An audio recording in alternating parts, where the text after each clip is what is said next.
საღამომშვიდობის მეგობრებო, მოგიკითხავთ ყველას დიდი სიყვარულით, მინდა ყველას გისურვოთ ჯანმრთელობა, ბედნიერება, გახარება ოჯახებში. და რა ვიცი, ხვავი ბარაკა ჯერ ჩვენ უკვე ვაცლებთ 2024 წელს და დგება 2025 წელი. ანუ ამიტომ ჩვენ ყველანი ვცდილობთ ქართველები, ჩვენი მოსახლეობა, რომ მთავარი პირველ რიგში რა არის. ჩვენ კარგად ვიცით, რომ პირველ რიგში ჩვენთვის არის მთავარი ჯანმრთელობა და ჯანსაღი ცხოვრება. მოგეხსენებათ, დღეს არეული მდგომარეობა თითქმის ყველგან. ამაზე მე დამეთანხმება ყველა მაცხოვრებელი საქართველოში, ერში თუ ბერში მოღვაწე პიროვნება. არა მარტო საქართველოს, იგივე ევროპაზე გადავალ, იგივე რუსეთისკენ, იგივე უკრაინისკენ.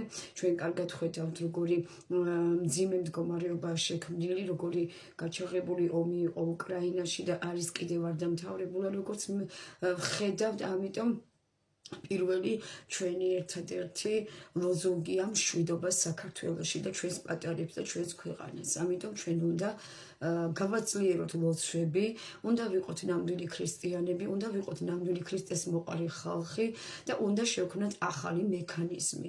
ჩვენ უნდა მოვახდინოთ აუცილებლად საქართველოში, ჩვენს ქვეყანაში გარდაქმნა სიკეთის გზით და ქველმოქმედების გზით, რადგან პირველი ლოზუნგი, ასევე როგორც რელიგიური ადამიანი და პოზიტიური ადამიანი და ყველა კარგად ვიცნობთ, რომ როგორი აქტიური მონაწილე ვარ TikTok-ში, სოციალურ ქსელში და მსოფლიოში ყველა აღიარა უკვე TikTok პირველ ადამიანად და ზვესდად გამომარცხადეს, თუმცა მე თავს დავიმდაბლებ, ეს ყველაფერი მაქვს მე უბრალოებით მოპოვებული, პოზიტივით და ჩემი მოყრული სიმღერად ცეკვებით.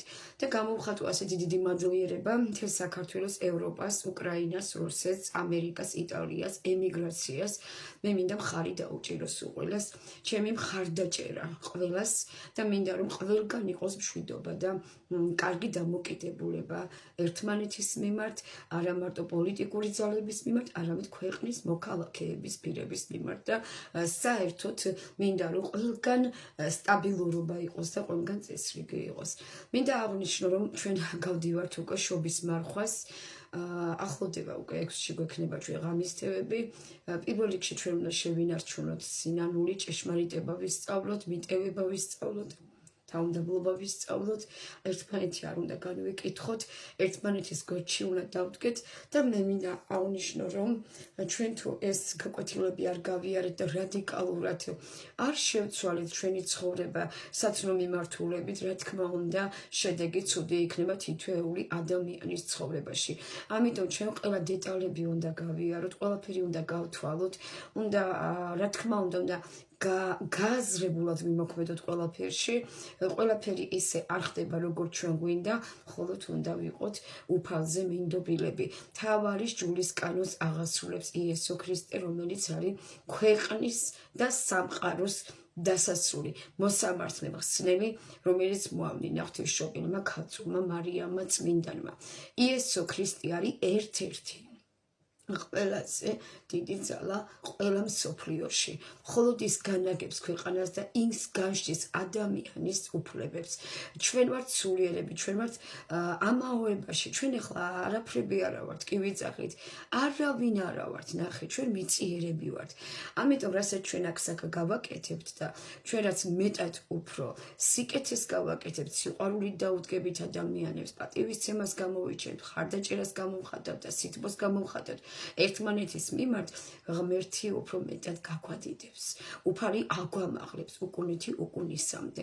ამიტომ ჩვენი პირველი მოთხოვნა არის, რომ ჩვენი საქართველო აუცილებლად უნდა იყოს შეცვლილი ქვეყანა სიკეთის მხრივ და უნდა იყოს მშვიდობა, უნდა იყოს სტაბილურობა, უნდა იყოს სხვანაირი წყობილება, რადგან ახალგაზრდები, რასაც ახლა მე ვხედავ, ეს კონფლიქტები, ეს ასეთი შეურაცხმელი ცხადის სიტყვები, ასეთი უზნეო ქცევები მანდილოსნების და მამაკაცების მიმართ საქართველოში უნდა აიკრძალოს და უნდა დაკანონდეს წესიერი რელიგიური წყობილება და უნდა იყოს ნამდვილი მართლმადიდებლობა ჩვენ საქართველოში განპირობებული, რადგან ჩვენ ქრისტეს ღვთისმშობლის წინხვეწ ქვეყანაში ვართ და ჩვენ ასეთი აღვირახსნილი რასაც აკეთებს საზოგადოება, ახალგაზრდობა, ეს უკვე არ არის მოსაწონი ამბავი არც პატარებისგან და არც დიდებისგან. ქალმა უნდა იცოდეს ქალური რეპუტაცია და სიმაღლეზე უნდა იდგეს, მამაკაცი თავის სიმაღლეზე უნდა იდგეს, უნდა გქონდეს ზღვარი ყველაფერს და უნდა გქონდეს ზომიერება. ჩვენ პირველ რიგში უნდა ჩვენი თავები ვარეგულიროთ, ჩვენი ცხოვრება უნდა დავალაგოთ და ჩვენი ცხოვრებას გზა უნდა გავიკვალოთ იმ გზით, საიდანაც სწორი მიმართულებით წავართ უფალზე, სათნო მიმართულებით. მინდა გამოვხატოთ კივილი ყველა ოჯახში, რომ მირეკავენ ზარები არ მიწყდება და ბევრი მოთხოვნაა, რომ მე ერთ-ერთი პარტია ჩამოვაყალიბო და ეს იყოს 7 ნომერი ღიმილიანი საქართველო. თუმცა მე მომღერალი ადამიანი ვარ, სულ შეკვეთები, სულ ესეთი ხალხის მოთხოვნა მეტად გაიზარდა და არისვენებს ევროპიდან, რუსეთიდან ყველა მირეკავს რომ მე ვიმღერო, ასევე ითხოვენ რომ სცენაზე ავიდე, ითხოვენ რომ მასშტაბით ყველგანცია კონცერტები მოვაწყო და ასე შემდეგ.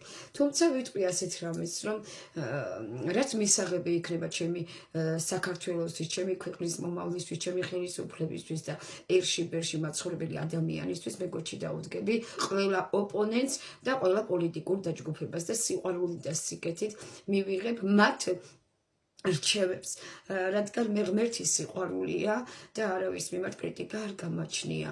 მინდა გამოვხატო სოლიდარობა და მადლიერება ყველა მოქალაქის მიმართ, ვინც მხარს მიჭერს მთელი საქართველო, ევროპა. მინდა რომ დიდი თავი დავხარო, ასე რომ თქვა, რომ ამ ხილას საფეხურზე ამიყვანა მთელმა მსოფლიომ და მართლა ეს არის შოკი ჩემთვის და მიუღებელი ამბავი, თუმცა ბულენგი სხვაგვარი ვარ და თქვენ ამაზე უკვე ალბათ კომენტარს არ გამიკეთებთ. რადგან ადამიანი რაც მეტად უფრო იზრდება, მეტად ნიჭიერი ხდება, მეტად უფრო კვალიფიკაციური ხდება, მეტად უფრო ცოდნას იმაღლებს და ყველა საზოგადოებასთან ჩართვას უფრო მეტად აქტიურად იჩენს და ყველას მოსწონს მასთან კომუნიკაცია, ჩართვა და ასე შემდეგ, იმ ადამიანს უფრო მტერი მეტად ებრძვის. თუმცა მე სიყვარულით დავდგები და უფლის ლოცვა კურთხებით მათზე ვილოცებ, რომ ისინიც მოექცნენ და მიხვდნენ, რომ ეს არ არის ის, რაც მათ გონიათ. ღმერთმა დაგლოცოთ. ასევე მინდა გამოვხატო, მართლა არ ველოდი თუ პოპ ვარსკვლავი გავხდებოდი TikTok-ის თამაშებში. ეს იყო ჩემთვის მოულოდნელი შოკი, მაგრამ თუმცა გამომარჩია TikTok-მა, გამომარჩია ჩინეთმა, გამომარჩია ყველას ევროპის მოქალაქემ, რომ ქეთი ეკიდუნაშვილი უნდა იყოს TikTok-ში აქტიური მონაწილე, რადგან ერთვება მას ევროპა და საქართველო და რუსეთი. რუსეთიც უკვე ჩართულია თითქმის. მინდა ყველას დიდი მადლობა გადაგიხადოთ და მე ყველანაირად ვეცდები, რომ ყველას დიდი სიყვარულით, დიდი პატივისცემით გამოვხატო დიდი მადლიერება და მხარდაჭერა თქვენ. მიყვარხართ ძალიან, უფალმა დაგლოცოთ და ჩვენ საქართველოს გამარჯვება, წინსვლა და წარმატება, წინ საქართველო და ჩვენ ვართ. დაგლოცოთ უფალ.